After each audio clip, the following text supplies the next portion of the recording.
V S ಕಿಚನ್ಗೆ ಸ್ವಾಗತ. ಇವತ್ತು ನಾನೊಂದು ಜೀರಿಗೆ ಕಾಫಿ ಮಾಡೋದು ಹೇಳ್ಕೊಡ್ತಾ ಇದ್ದೀನಿ. ಅದಕ್ಕೆ ಏನೇನು ಬೇಕು ಅಂತ ಹೇಳ್ತೀನಿ. ಜೀರಿಗೆ ಸ್ವಲ್ಪ, ಬೆಲ್ಲ ಸ್ವಲ್ಪ, ಏಲಕ್ಕಿ ಪುಡಿ, ಸ್ವಲ್ಪ ಹಾಲು, ಇವಿಷ್ಟು ಬೇಕಾಗಿರೋ ಸಾಮಗ್ರಿಗಳು. ಮಾಡೋದು ಹೇಗೆ ಅಂತ ನೋಡ್ಕೊಳ್ಳೋಣ. ಮೊದಲಿಗೆ ಒಂದು 2 ಚಮಚದಷ್ಟು ಜೀರಿಗೆನ ಸ್ವಲ್ಪ ಹುರ್ಕೋಬೇಕು. ಒಂದು ಸ್ವಲ್ಪ ಕೆಂಪಾಗೋ ತನಕ ಹುರ್ಕೋಬೇಕು. ಇದು 1 ನಿಮಿಷ ಹುರ್ಕೊಂಡಿದ್ದೀನಿ. ಇದನ್ನೀಗ ಪೌಡ್ರ್ ಮಾಡ್ಕೋಬೇಕು. ಚೆನ್ನಾಗಿ ನೈಸಾಗಿ ಪೌಡ್ರ್ ಮಾಡ್ಕೋಬೇಕು. ಇದನ್ನು 1 ಲೋಟದಷ್ಟು ನೀರು ಹಾಕ್ಕೊಳ್ತಾ ಇದ್ದೀನಿ. ಇದು ಒಂದು 5 ನಿಮಿಷ ಕುದಿಸ್ಕೊಂಡಿದ್ದೀನಿ. ಈಗ ಇದು ಜೀರಿಗೆ ಕಾಫಿ ಮಾಡ್ಕೊಳ್ಳೋದ್ರಿಂದ ಬಾಡಿಗೆ ತುಂಬ ಕೂಲ್ ಆಗುತ್ತೆ. ಎಷ್ಟೇ ಹೀಟ್ ಇದ್ದರೂ ಫುಲ್ ಕೂಲ್ ಆಗುತ್ತೆ ಇದರಿಂದ. ಇದು ಕುಡಿಯೋದ್ರಿಂದ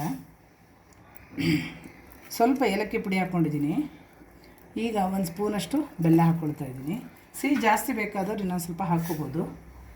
ಇದೀಗ ಇನ್ನೊಂದು ನಿಮಿಷ ಕುದಿಬೇಕು. ಇದೀಗ ಚೆನ್ನಾಗಿ ಕುದ್ದಿದೆ. ಒಂದು 2ರಿಂದ 3 ಸ್ಪೂನು ಹಾಲು ಹಾಕ್ಕೊಳ್ತಾ ಇದ್ದೀನಿ.